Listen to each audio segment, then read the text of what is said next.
Assalamualaikum warahmatullahi wabarakatuh. Berjumpa kembali dalam video pembelajaran untuk materi administrasi perpajakan. Kali ini pada materi perhitungan PPh pasal 21 bagi penerima dana pensiun. Pengertian dan fungsi dana pensiun.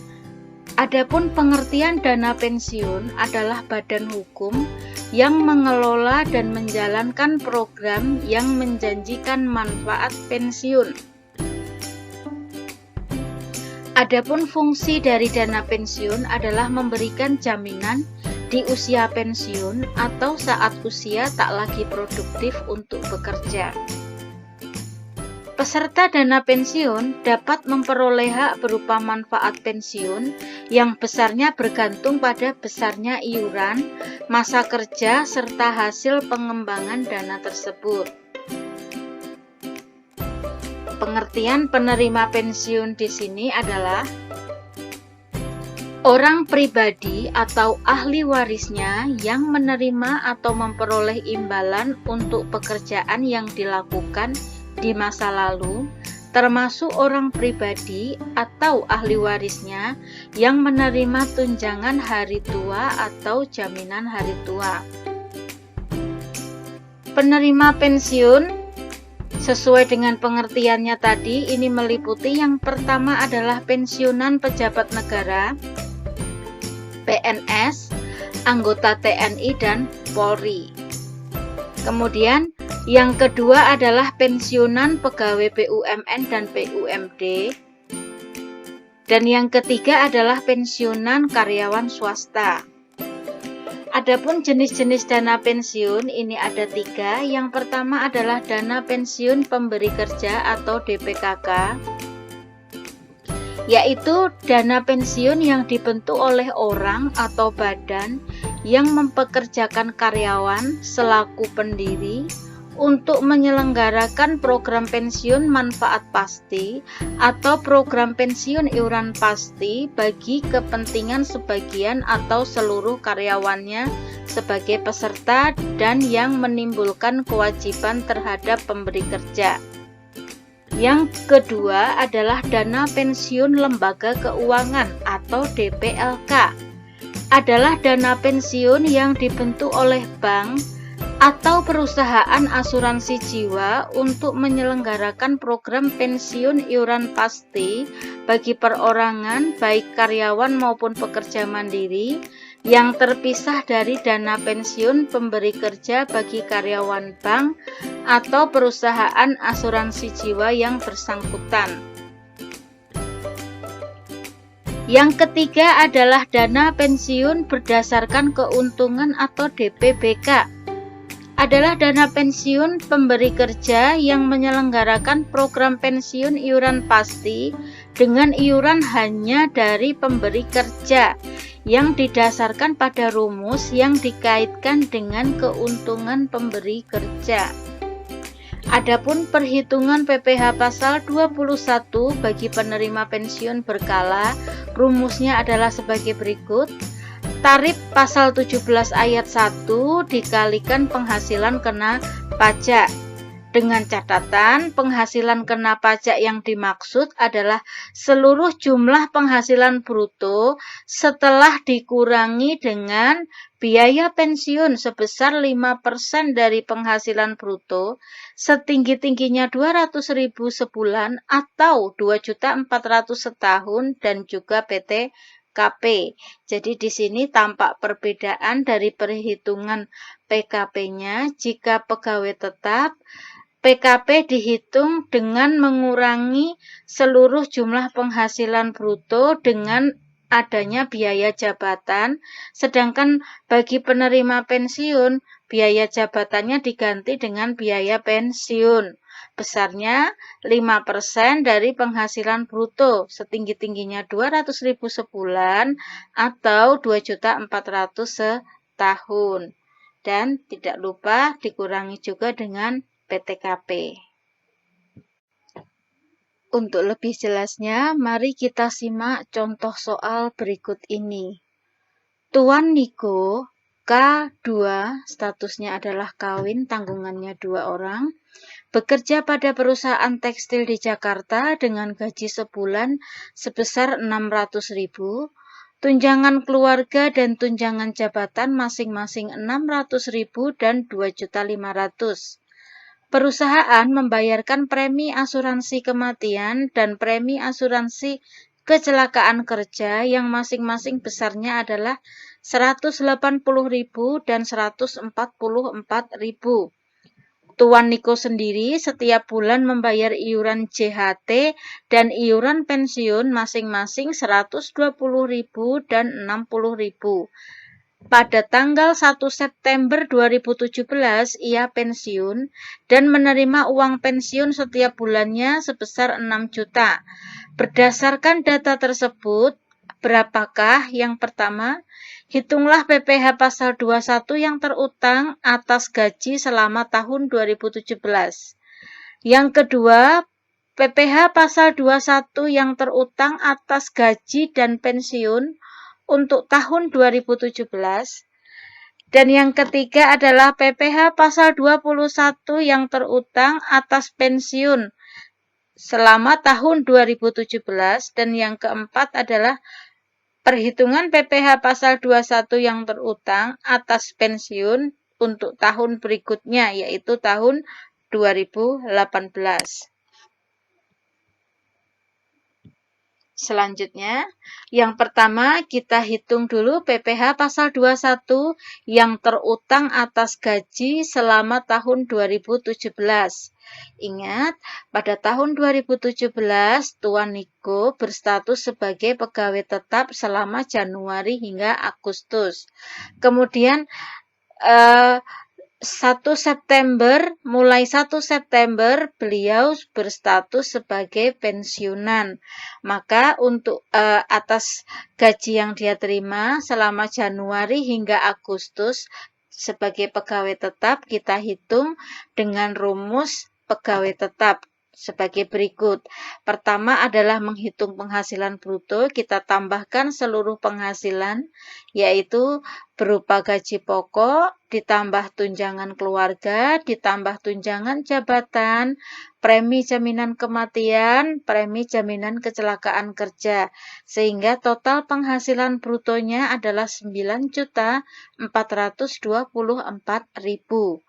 Dikurangi, di sini ada biaya jabatan karena statusnya masih pegawai tetap, 5% kali penghasilan bruto. Maksimal jika hitungannya per bulan adalah 500.000, jika hitungannya per tahun adalah 6 juta. Maka maksimalnya di sini karena bulanan adalah 500.000. Karena perhitungan asli 5% kali 9.424.000 nominalnya masih di bawah 500, maka kita tuliskan perhitungan aslinya yang kita tuliskan di sini. Kemudian ditambah lagi untuk pengurangannya adalah iuran JHT dan iuran pensiun. Sehingga total pengurangannya adalah Rp651.200. Maka penghasilan neto sebulannya adalah dikurangkan dari penghasilan bruto dikurangi total pengeluaran 8.772.800. Maka penghasilan neto selama 8 bulan tahun 2017 gajinya menerima gaji selama 8 bulan, maka dikalikan 8 ketemulah 70.182.400. Ini penghasilan neto atas gaji selama 8 bulan. Baru dikurangi dengan PTKP. Ada WP, karena ini statusnya K2, maka perhitungannya untuk WP 54 juta, tambahan untuk istri 4.500.000, kemudian tanggungannya 2 orang, maka 2 kali 4.500.000 ketemu 9 juta. Maka jumlah PTKP-nya adalah 67.500.000. Maka PKP-nya di sini adalah 2.682.400, sehingga PPh pasal 21 atas gaji selama 8 bulan, di sini PKP-nya sebesar ini di bawah 50 juta, maka kita pakai lapisan pertama 5% kali 2.682.400, ketemulah Rp134.120.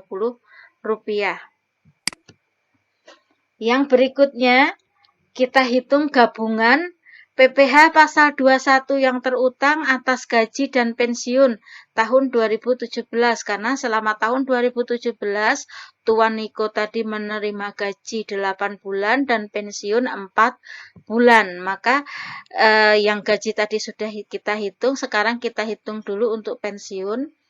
Penerimaan pensiun sebulannya adalah 6 juta, ini penghasilan brutonya, dikurangi pengurangannya karena di sini statusnya sudah pensiun, maka pengurangannya bukan lagi biaya jabatan, melainkan biaya pensiun sebesar 5% kali penghasilan bruto.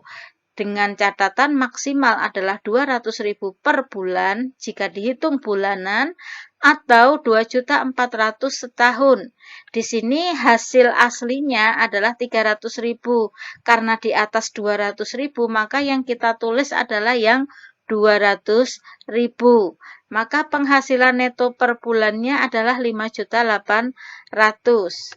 Penghasilan neto selama 4 bulan tahun 2017 menerima penghasilan pensiun 4 bulan, maka penghasilan neto pensiun 4 bulan adalah 4 kali 5.800, 23.200.000. Sedangkan penghasilan neto gaji 8 bulan tadi adalah 70.182.400. Ini diambil dari perhitungan yang pertama. Ini dari penghasilan neto atas gaji saja 70.182. Maka kita kembalikan tadi.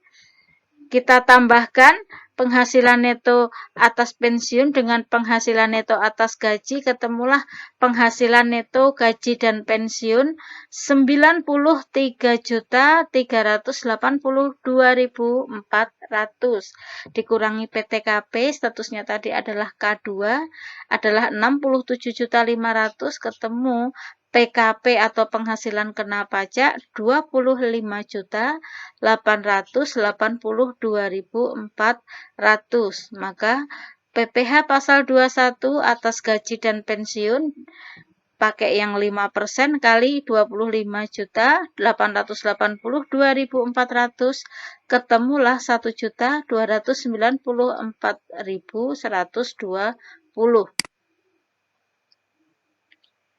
Maka PPh pasal 21 yang terutang atas pensiun kita hitung dengan mengurangkan PPh pasal 21 atas gaji dan pensiun dikurangi PPh pasal 21 atas gaji saja. PPh pasal 21 atas gaji dan pensiun tadi di perhitungan kedua ketemu Rp1.294.120 dikurangi PPh pasal 21 atas gaji 134.120, maka ketemulah PPh pasal 21 atas pensiunnya adalah 1.160.000. Sekarang kita hitung PPh pasal 21 yang terutang untuk tahun berikutnya, yaitu tahun 2018. Berarti selama tahun 2018 ini, di tahun berikutnya ini, murni yang diperoleh Tuan Niko adalah penghasilan berupa pensiun saja. Maka di sini kita hitung penerimaan pensiun adalah 6 juta per bulan, dikurangi biaya pensiunnya 5% kali 6 juta, maksimal 200.000, karena hasilnya ini di atas 200, kita tuliskan 200, ketemulah penghasilan neto sebulannya 5.800. Setahun, karena kita setahun menerima pensiun, berarti 12 kali 5.800 ketemu 69.600, dikurangi PTKP, statusnya K2 adalah 67.500, maka PKP-nya atau penghasilan kena pajaknya adalah 2.100. Maka PPh pasal 21 atas pensiun kita kalikan 5% kali 2.100.000 ketemu 105.000. Kemudian jika kita hitung per bulan tinggal dibagi 12 ketemulah 8.750 rupiah. Demikian perhitungan PPh pasal 21 bagi penerima dana pensiun. Untuk lebih memantapkan keterampilan kalian dalam perhitungan PPh pasal 21 atas untuk penerima dana pensiun, mari kita kerjakan latihan soal berikut ini.